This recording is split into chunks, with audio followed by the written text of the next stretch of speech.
This is a long time tradition that people come back to every single year. Typically, how many people do you guys expect to come to the Oh, Jefferson it's hard. Historic? It's hard to say, but several thousand actually come during the weekend of pilgrimage. This is going to be our 79th pilgrimage weekend. It actually kicks off tomorrow, Thursday, and runs through Sunday, May the 3rd. Absolutely, and there's so many different events. There's so many things going on. A lot of lasting tradition. Yes. Let's just go into a few of those.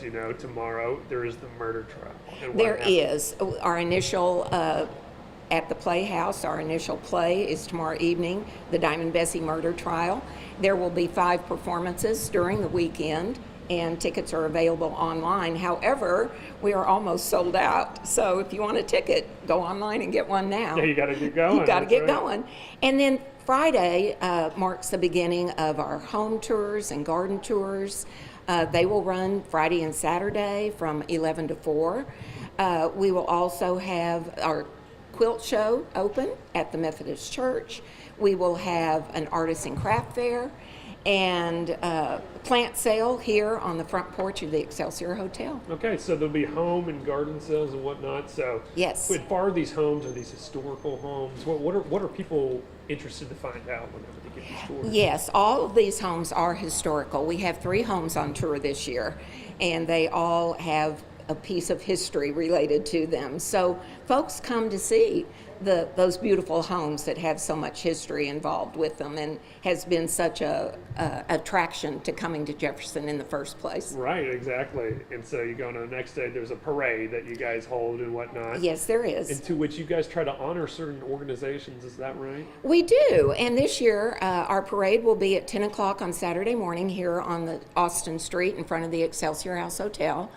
And our grand marshals this year are going to be 6 of our very important entities here in Jefferson, 3 of which are service organizations, the Lions Club, the Rotary Club, and the Marion County Diverse and Civic Social Organization.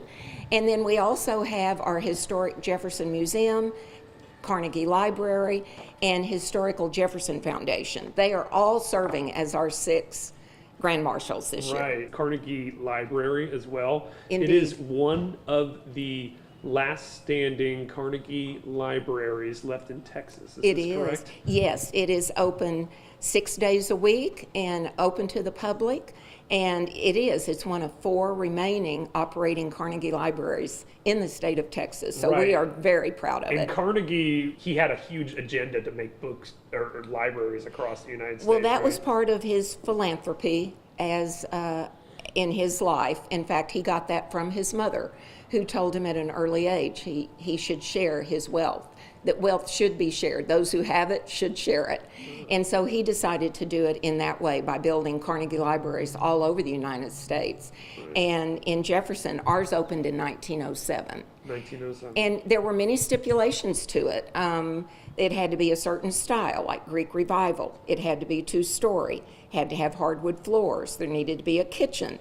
It was supposed to be built to serve the community as a social gathering place. and still remembering that today, and that's part of the tradition of the Mm-hmm. pilgrimage, and whatnot, is keeping that history alive. Absolutely. So being able to do that, I mean, you guys have the show for it, the historical museum, these libraries, so many other different historical homes and whatnot. What can people find in the people who haven't been to Jefferson in a place like this? Well, that is what you just said. They can find all of this history that we are trying so hard to preserve. The museum is a nonprofit organization. The library is a nonprofit. So all of the funding comes through donations and fundraising and ways to preserve this beautiful history that we have here in this town. I think the importance comes from in not letting it fade away, in keeping us real with that we need to be very thankful and respectful of our history and what folks went through to get us to where we are now. In fact, our 79th pilgrimage this year is called Honoring the Past and Celebrating the Future. So that's what we try to do in Jefferson all the time. All the time, that's right. And ending things off, there is the reenactment that you guys have, the fictional Battle of Jefferson. Exactly. It's a neat story. Exactly. We have reenactors who will be coming this weekend.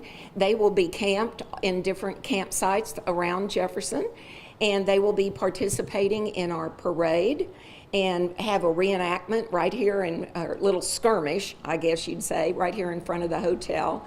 And then there's an actual reenactment that occurs over the weekend So as as well. far as the skirmish that happens in the hotel, is that, so that's part of the fictional battle, and it's just like a little mini look of what it actually is going to be at the end? That's exactly what it is. Okay. You'll hear guns popping and people falling in the streets, and it's quite something. The cars will be gone from the streets, and all you'll see are the Union and Confederate troops. Yeah,